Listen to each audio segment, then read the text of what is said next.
well, I won't be needing this anymore. The Nintendo Switch 2 is finally here, like on my table in its box here. And actually, I will be needing this because in this video, we're going to be not only going through the entire unboxing and setup experience for the Nintendo Switch 2, but I will also be going over how to transfer your save data from the Switch 1 over to the Switch 2. We'll be going step by step, and I'll also be throwing in tips and tricks to help you take advantage of your new Switch 2 right out of the gate. Let's jump right into it though with the unboxing. This is the box itself, and upon opening it up, we're met with the console and the Joy-Con. The first thing you notice here is just how much bigger the console screen is. Here's my base Switch model for a comparison. It is ridiculous to see in person. Here are how the Joy-Cons stack up as well, but moving on to underneath this piece of cardboard, we're met with both wrist strap accessories and a high quality HDMI cable that allows you to fully take advantage of the Switch 2's new graphical power. Unlike the Nintendo Switch 1, the charger included with this console is detachable, meaning you can remove it from the wall brick itself, which is super appreciated. We get a new Joy-Con grip, which is pretty standard, and then all that's left is the dock.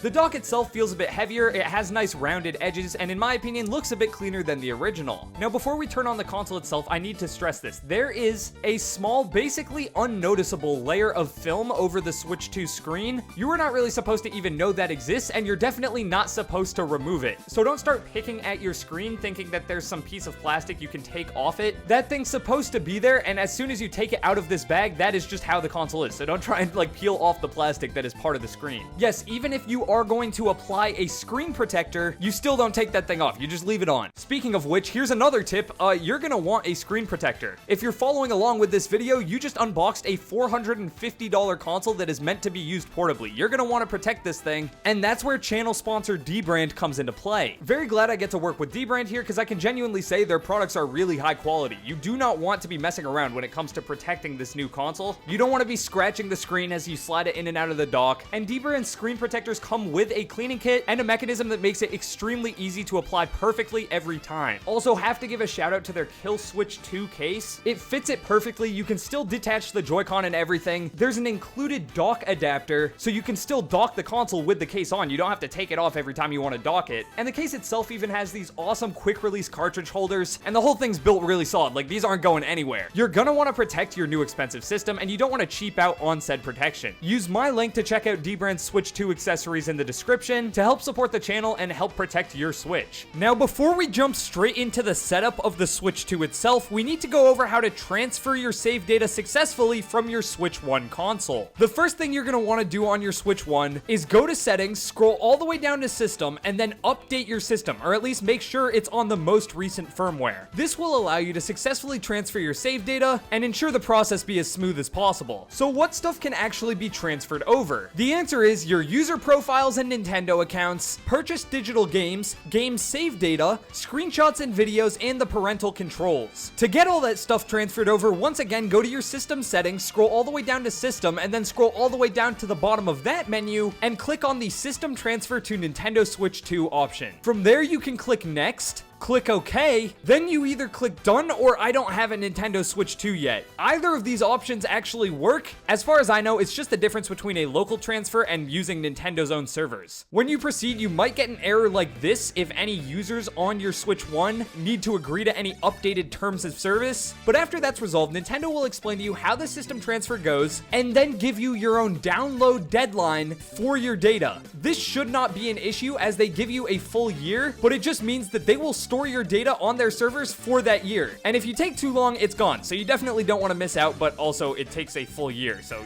that's not going to happen. Finally, Nintendo gives you a warning saying once the data is uploaded for the transfer, the system will be initialized. That just means your Switch 1 will no longer have the data on it. It'll basically be factory new. From there, they inform you that every user on your Switch will have data uploaded, and you can pick which user will download the data on the Switch 2 system. So pick your main user account that you'd like to mainly migrate over to. From there, you'll likely need to complete two-factor authentication, scanning the QR code and signing in on your mobile device, and then finally you get to this last page. After reading the disclaimer, or just scrolling down to the bottom, you get one final scary-looking menu, and then you are able to upload your data. As it says on the screen, please keep the AC adapter connected to your console. If it dies during this, I don't know what happens, but it can't be good. 9 hours later, you'll be set. Nah, I'm just kidding. It's a lot quicker than that. It jumps down to like 20 minutes. While you're waiting for that to transfer, though, here are a few more tips. Make sure to plug in any Joy-Con Joy-Con or Pro controllers that you own, as those controllers are 100% usable on Switch 2. They won't have the new game chat button, but besides that, they work perfectly fine. So if you want to jump into some multiplayer straight away and make sure you have enough controllers to do that, just make sure any Switch 1 controllers you have, be it Joy-Cons or Pro controllers, are all fully charged.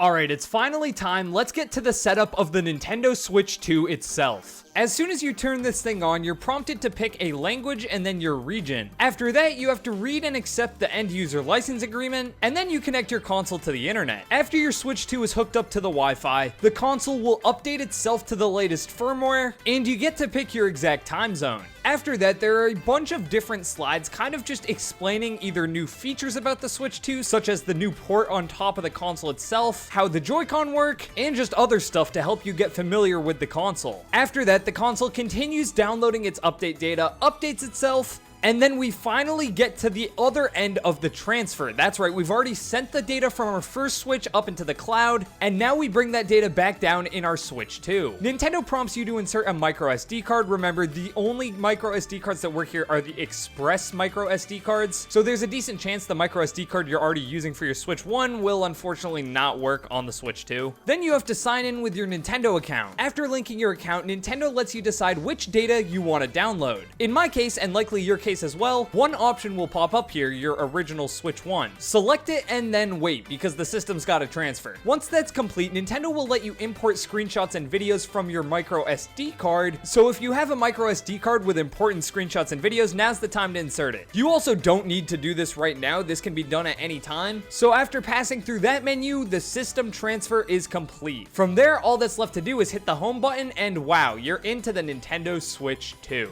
Now let's just go on a brief tour of the UI. It's mostly the exact same, but there are some interesting differences. First of all, we can see all our games laid out in the same exact pattern. Even the View All tab all the way at the end has the same sort of software lineup where you can sort it by different metrics, and then the groups that you can make. See, I got one here called Mario. You can also pause a bunch of downloads because it's going to try and download any games you already had downloaded on your Switch 1, so if there's stuff you just don't really care about re-downloading, you can pause that. The user profile section is pretty much the exact same.